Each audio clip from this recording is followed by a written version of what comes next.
Casey Anthony. Casey Anthony has come back out and is now trying to come back as a legal advocate for women's rights and an influencer. Now, those of you that were too young or not into true crime at the time may not know this, but Casey Anthony was accused of murdering her 2-year-old daughter, Caylee Marie Anthony. Now, since she has come back out into society, into the public light, I thought now would be a good time to share her story and what actually happened and how she ended up walking on a technicality. So let's get right into it. Casey's daughter, Caylee Marie Anthony, was born on August 9th of 2005. Casey was 22 years old at the time. Now, on June 15th, 2008, Casey got into a huge argument with her parents, George and Cindy Anthony. About a month prior to this argument, Casey had moved in with some roommates, had moved in with some friends, and was there with her daughter. Then she got into this argument with her parents, and the next day she got in her car, left, and nobody ever saw Caylee again. July 15th of 2008, George learns that Casey's car has been in an impound lot. So he goes to retrieve the car, and he gets in the car and realizes there's a horrible smell inside. So he checks the trunk, and there is a bag of old food in there. So he throws that out and then proceeds to drive home. When he gets to his house, Cindy, his wife, Casey's mother, looks in the car, calls the cops, and reports her granddaughter, Caylee Anthony, missing. She tells the police through multiple different 911 calls that she is demanding her daughter's arrest, her granddaughter is missing, and that her car smells like there's been a dead body inside. On July 16th, 2008, Casey lies multiple times to investigators. She takes investigators to a vacant apartment where she claims that a nanny lives. There's no one there. The apartment is vacant. She claims the nanny lives there and that the nanny ran off with her daughter on June 9th. Now, Cindy says to the cops, that's not true. We have seen Caylee after the 9th, so it's not true. Then Casey takes the investigators to Universal Studios, where she walks them around because she pretends to have a job there. She tells investigators that she works there. Come to find out, she never worked there. So lying to investigators. That same day, Casey is then arrested and charged with child neglect, lying to investigators, and interfering with a criminal investigation. July 22nd, 2008, Casey's bail is set at $500,000. On August 20th, 2008, California bounty hunter Leonard Padilla pays her bail, thinking that if she gets out, she's going to lead everyone to where Caylee is. On August 29th, Casey is arrested for stealing and cashing checks that she had stole from a friend. On August 30th, 2008, her bond is rescinded, and she is back in jail. And on October 14th, 2008, Casey is charged with first-degree murder, aggravated child abuse, aggravated manslaughter, and 4 counts of providing false information to law enforcement. On October 24th, 2008, forensic reports are released on Casey's car. Now, a hair strand that was discovered in the trunk of the car is microscopically similar to those in Caylee Anthony's hairbrush,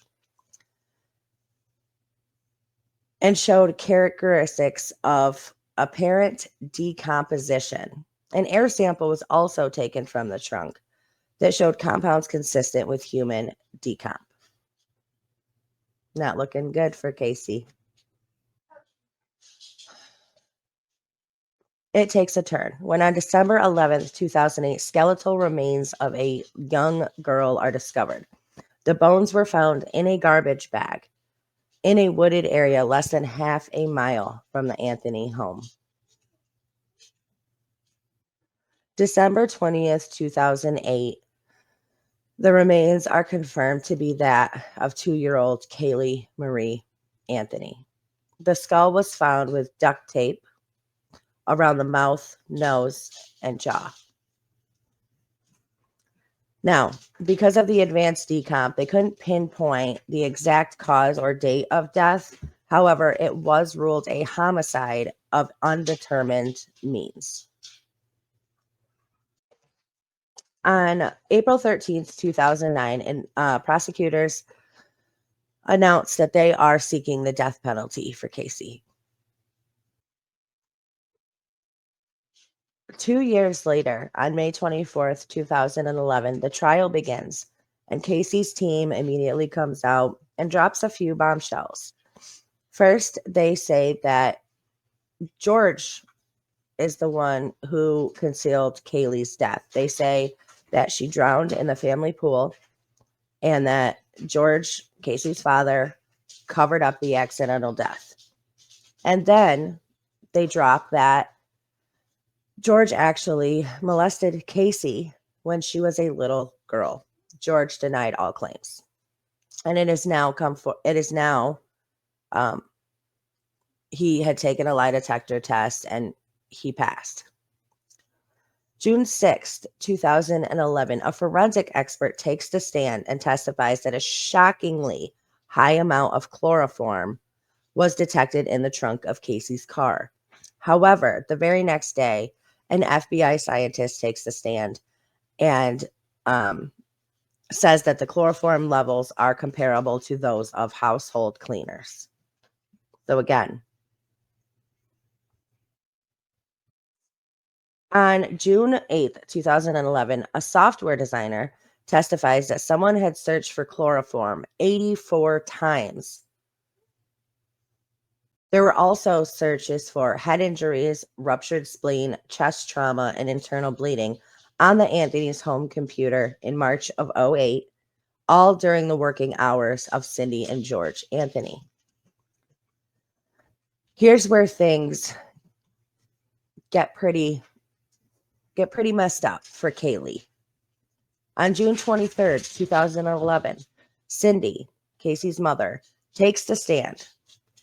She refutes her previous testimony, and then she claims that she is the one that actually looked up chloroform on the computer. And then she says that the stain in the trunk that is believed to be from Caylee's decomposing body in the trunk was actually a stain that was there when they purchased the car. So she went against her her previous testimony, went against her granddaughter, and tried to save her daughter. On June 3rd, 2011, closing arguments happened in the trial. Jose Baez, Casey Anthony's lawyer, states that there is not enough evidence to prove that his client murdered her daughter without a doubt. They don't, again, because of the decomposition of the body, they didn't have the cause of death. They didn't have the exact date of death either. Now, even though Casey had told all of these lies, she didn't report her daughter. Her daughter was gone for a whole month before she even told anybody that she was missing. And then when she did, she accused the nanny, and we went lie after lie after lie. Now, even though all that has happened, in the court of law, you have to convict, but you have to have enough evidence beyond a reasonable doubt that they are in fact guilty. So closing arguments happen. July 5th, 2011. The jury is back with a verdict.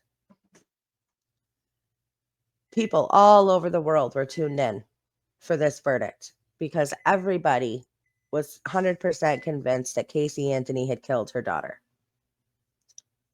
because of her behavior, because of the chloroform in the trunk, because of the stains in the trunk, because of the hair in the trunk, because when they found Caylee's skull and remains, there was duct tape over the mouth and nose of a 2-year-old little girl.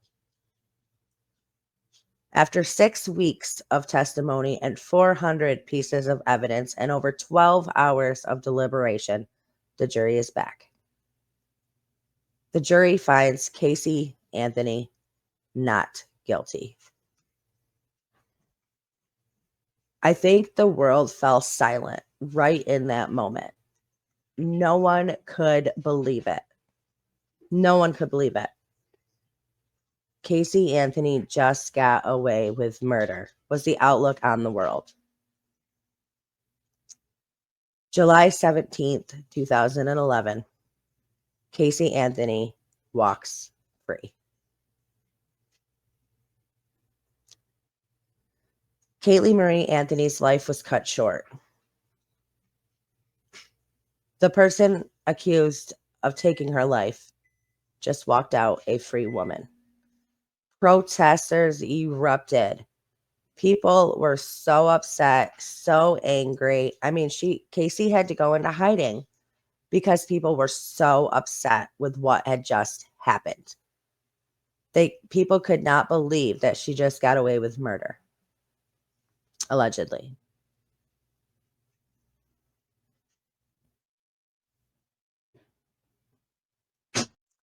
Casey moved in with her lawyer, was in hiding for a long time, couldn't go out in public, receiving death threats. It was quite insane. Then a while later, Casey tried to come out as a photographer, but nobody would work with her. Nobody would touch her. Now, just recently, Casey has come out on social media and is entering back into society as a legal advocate for what she claims is her daughter, herself, and women all over the place. She wants to be a legal advocate for others.